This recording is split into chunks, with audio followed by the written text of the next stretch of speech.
right. They're like, you always have to work like 10 different jobs and you can never stop. And I'm like, well, because I don't need to be a millionaire. I just want to have, I want to be able to have a happy life and live life without like working crazy. You know, I want to be able to live comfortably.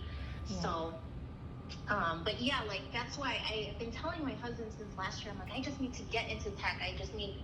We are kind of, but like at the startup, we wear many hats. You know, we're assistants, and then we handle all the social media, and then we have to, you know, physically test the apps on our phones, and it's just like we just do a lot. We do all the support emails, like, so we do like everything. So I think that we can kind of fall under different roles as well, as long as we position our resumes in that way. But the thing is, we just haven't had like that.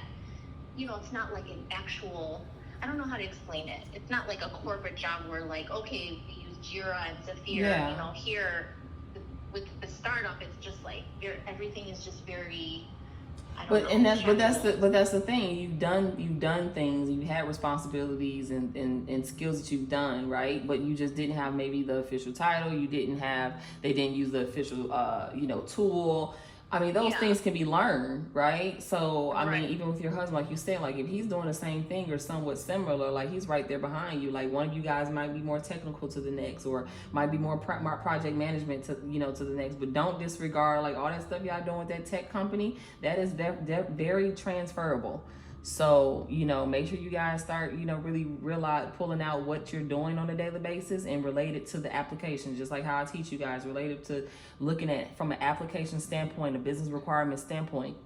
What does this mean and retranslating it to if I want to be a BA, a product owner, or data analyst, or like you guys that he's sitting on to, if that's what he wants to do also. But even for yourself, if you want to continue to skill up or whatever that is, or if you like, look, I got them, I got this, I'm good. Just continue to not lose who you've been and make sure that you benefit from that.